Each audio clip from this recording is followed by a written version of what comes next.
샬롬 할렐루야. 레위기 4장 1절에서 7절이요. 여호와께서 모세에게 말씀하여 이르시되 이스라엘 자손에게 말하여 이르라. 누구든지 여호와의 계명 중 하나라도 그릇 범하였으되 만일 기름 부음을 받은 제사장이 범죄하여 백성의 허물이 되었으면 그가 범한 죄로 말미암아 흠 없는 숫송아지로 속죄 제물을 삼아 여호와께 드릴지니 그 숫송아지를 회막문 여호와 앞으로 끌어다가 그 숫송아지의 머리에 안수하고 그것을 여호와 앞에서 잡을 것이요 기름 부음을 받은 제사장은 그 숫송아지의 피를 가지고 회막에 들어가서 그 제사장이 손가락에 그 피를 찍어 여호와 그 성소의 휘장 앞에 7번 뿌릴 것이며 제사장은 또 그 피를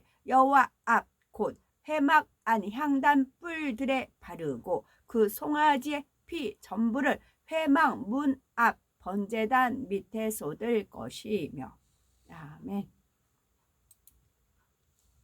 레위기 속죄제의 의미 그리고 그 방법과 절차에 대해서 살펴봅니다.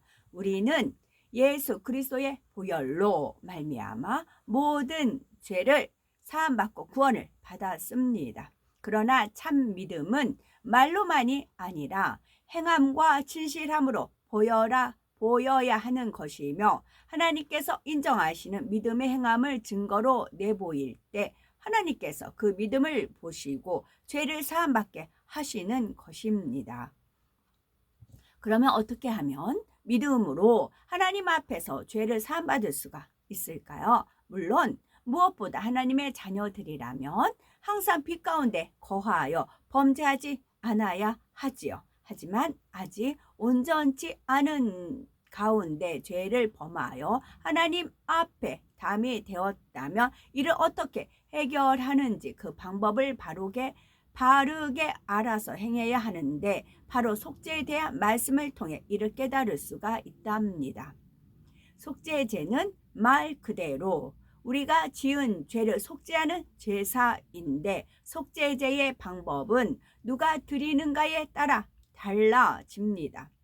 그 범죄한 사람이 제사장인 경우나 회중 전체 또는 족장이 범죄한 경우 그리고 평민이 범죄한 경우에 각각 그 제물이 다른 것입니다. 오늘날도 마찬가지입니다. 기름 부음 받은 제사장 곧 주의 종이 범죄한 것과 교회 전체가 범죄한 경우가 다르고 족장 곧 머리된 기관장이나 구역장 등 일꾼들이 범죄한 경우와 일반 양떼가 범죄한 경우가 달라서 하나님 앞에 회개하여 속죄하는 방법이 각각 조금씩 차이가 있다는 사실입니다. 레위기 4장 2절에서 3절을 보면 이스라엘 자손에게 고하여 이르라. 누구든지 여호와의 금령 중 하나라도 그릇 범하였으되 만일 기름 부음을 받은 제사장이 범죄하여 백성으로 제어를 입게 하였으면 그 범한 죄를 인하여 흠 없는 숫송아지로 속죄 제물을 삼아 여호와께 드릴지니 했습니다. 여기서 이스라엘 자손은 영적으로 우리 모든 하나님의 자녀들을 의미하지요. 또 하나님의 자녀들이 여호와의 금령 중 하나라도 그릇 범할 때란 성경 66권 말씀 가운데 금하신 하나님의 법을 범한 것이 있을 때를 말씀하는 것입니다. 그런데 기름 부음을 받은 제사장이 범죄할 때는 백성에게까지 그 죄값이 이르게 됩니다. 진리를 알고도 양떼에게 진리대로 가르치지 못하고 행치 못했으니 죄가 큰 것이며 혹여 알지 못해서 범죄했다 해도 주의 종으로서 하나님의 뜻을 알지 못했다는 것 역시 심히 민망한 일인 것입니다. 예를 들어 주의 종이 진리를 잘못 가르친다면 양떼는 그 말을 믿고 하나님의 뜻과 반대되게 행하게 되며 결국 교회 전체가 하나님 앞에 죄의 담을 만들게 됩니다. 하나님께서는 거룩하라, 악은 모양이라도 버리라, 쉬지 말고 기도하라 말씀하셨는데 만약 주의 종이 예수님께서 죄를 다 대속하셨으니 우리는 교회만 다니면 구원받습니다 라고 가르쳤다면 어찌 되겠습니까? 마태복음 15장 14절에 만일 소경이 소경을 인도하며 둘이 다 구덩이에 빠지리라 하신 말씀처럼 주의 종도 양떼도 하나님과 멀어지는 것이며 그만큼 죄값이 커지게 되지요. 또 머리 된 종이 범죄함으로 인해 그에 속한 교회가 같이 어려움을 당하는 경우가 있습니다. 사무엘상 2장에서 4장을 보면 엘리 제사장의 아들들이 하나님 앞에 드릴 제물을 자기 유익을 위해 취하며 하나님을 멸시하여 범죄했을 때 어떠했는지 잘 기록되어 있습니다. 블레셋 사람들과의 전쟁에서 패하여 엘리의 아들들이 죽었을 뿐 아니라 이스라엘 보병 중에 3만 명이나 죽임당했으며 심지어는 하나님의 귀중한 법궤까지 이방인들에게 빼앗기는 등 이스라엘 전체가 고난을 당했던 것입니다. 이렇게 기름 부음 받은 제사장이 범죄하였을 때는 백성에게까지 해를 입히게 되어 그 죄값이 심히 크게 된다는 사실을 깨우쳐야 합니다. 그러니 그만큼 속죄의 예물도 가장 값진 것, 곧 흠 없는 숫송아지로 드려야 하지요. 예물 중에 하나님께서 가장 기뻐 받으시는 것이 숫송아지와 어린 숫양이요, 그 중에서도 숫송아지가 더 값어치가 있습니다. 이렇게 가장 귀한 숫송아지를 드릴 뿐 아니라 흠없는 것으로 드려야 하는데, 흠없는 제물이란 영적으로 제물 드리는 사람의 심령이 억지로 마지 못해 드리거나 기쁨 없이 드려서는 안 되며 온전한 산제사를 드려야 한다는 의미이지요. 이어지는 사절에 보면 그 숫송아지를 회막문 여호와 앞으로 끌어다가 그 숫송아지 머리 안수하고 그것을 여호와 앞에서 잡을 것이요 했습니다. 여기서 안수하는 것은 제사 드리는 사람의 죄를 그 짐승에 전가하는 것을 의미하죠. 범죄한 자신이 죽어야 하는 것인데 안수를 통해 자신의 죄를 제물이 되는 짐승에게 전가함으로 그 제물의 죽음으로써 자신의 죄사함을 받는 것입니다. 자신이 죄사함을 받는 것입니다. 5절 6절을 보면 기름 부음을 받은 제사장은 그 숫송아지의 피를 가지고 회막에 들어가서 그 제사장이 손가락에 그 피를 찍어 여호와 앞 곧 성소장 앞에 7번 뿌릴 것이며 했습니다. 동물의 피는 그 생명을 의미하므로 죄의 값은 생명으로 지불해야 하며 송아지의 생명인 피로 범죄한 사람의 생명을 대속하는 것입니다.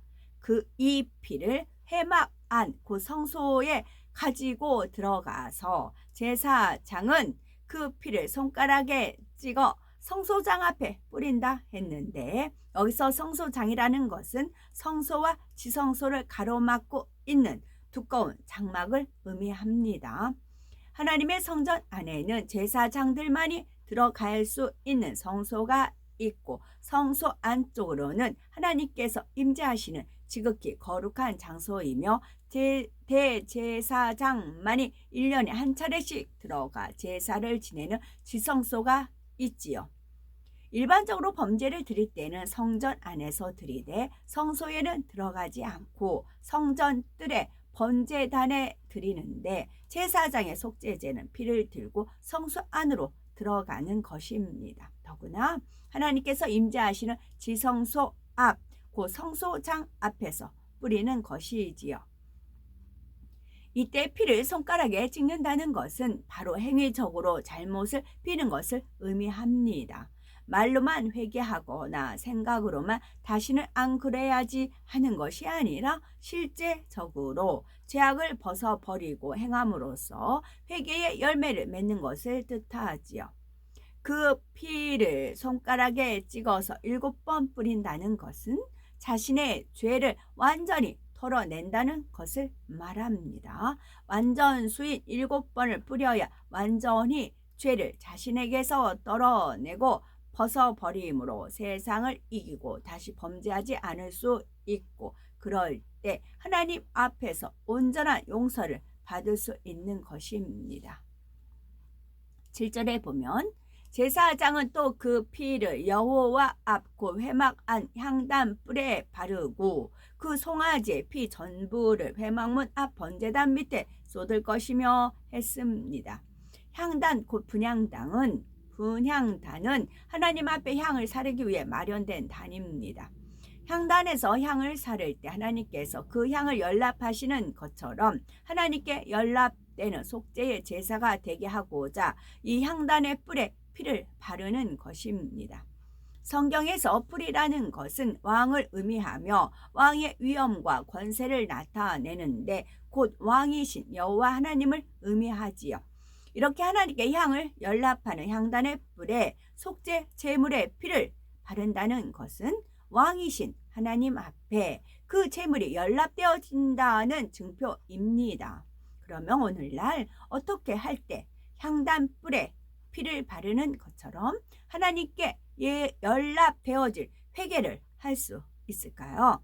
우리 마음을 성전 삼고 있는 성령의 감동함 가운데 예수 그리스도의 이름으로 회개의 기도를 드리며 하나님 전에 나와 기도할 때 하나님께서 온전히 연납하시는 회개가 됩니다.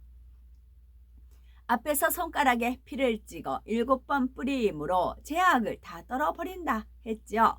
이렇게 실제적으로 돌이켜 회개한 것을 이제 하나님 앞에 고성전에 나와 기도로 고해야 하는 것입니다. 피를 뿌림으로 곧 행함으로 죄에서 돌이키고 다시 범죄 않겠다고 다짐하는 것으로서 하나님 앞에 용서받기 위한 자신의 도리를 했다면 정식으로 그 회개가 하나님 앞에 연락되도록 인치는 과정이 있어야 하는 것이지요.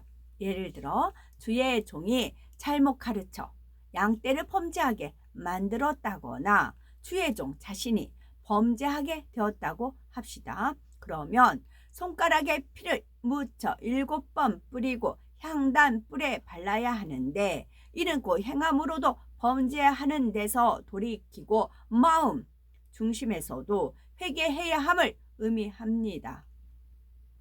이때 그냥 자기 스스로 회개하고 끝나는 것이 아니라 향단의 뿔에 피를 발라서 연락하시게 하는 것처럼 왕이신 하나님의 권위 가운데 회개의 기도를 올려야 하지요. 하나님의 성전에 나와 무릎을 꿇고 회개의 영이 임하게 하시는 성령의 역사 가운데 예수 그리스도의 이름으로 기도해야 하는 것입니다. 여기서 성전에 나와 회개해야 한다는 것은 만약 주중 평일에 범죄하였다고 할 때 성전에 나올 수 있을 때까지 회개하지 않고 기다리라는 말이 아닙니다. 당연히 잘못을 깨닫는 즉시 회개하고 돌이켜야 하지요. 그러나 성전에 나와서 회개해야 한다는 것은 안식일 곧 주일에 관한 말씀입니다. 구약시대에는 기름 부음 받은 제사장들만이 하나님과 교통할 수 있었으며 반드시 성소에 나와 제사 드림으로 교통할 수가 있었지요. 그러나 오늘날은 성령께서 각 사람의 마음을 성전 삼고 거하심으로 우리가 성령의 역사 가운데 하나님과 기도하며 교통할 수 있습니다. 회개 기도 역시 성령의 역사 가운데 혼자 할 수 있지요. 그러나 이 모든 기도를 온전하게 만드는 것은 바로 주일 성수입니다. 주일을 지키지 않는 사람이라면 영적으로 하나님의 자녀라는 증거가 없는 것이고 그럴 때는 혼자서 아무리 많이 기도한다 해도 응답받을 수 있는 것이 아니며 회개한다 해서 용서받는 것도 아니지요. 범죄한 것을 깨달았을 때 스스로 회개 기도를 할 뿐 아니라 주일에 하나님 전에 나와 다시 한번 정식으로 회개에 기도할 때 그 회개가 확실히 연락되는 것입니다. 피를 향단불에 바른 다음에는 송아지의 피를 전부 회막문 앞 번제단 밑에 쏟습니다. 번제단을 불살하기 위해 만들어진 제단으로 번제단 밑에 피를 전부 쏟는다는 것은 제물의 생명인 피를 온전히 다 하나님께 바치는 행함이요 영적으로는 우리가 온전히 헌신하는 마음으로 회개하는 것을 의미하지요. 하나님 앞에 번제한 것을 용서받기 위해서는 중심을 다해 회개하며 마음과 뜻과 정성과 힘을 다해 회개해야 하는 것입니다. 우리는 말씀을 듣는 대로 내 자신에게서 비진리를 발견하며 온전히 회개하여 즉시 벗어버리며 더욱 밝은 빛 가운데 거함으로 하나님의 참 자녀로서 권세와 영광을 누리는 우리가 되어야 되겠죠. 아멘.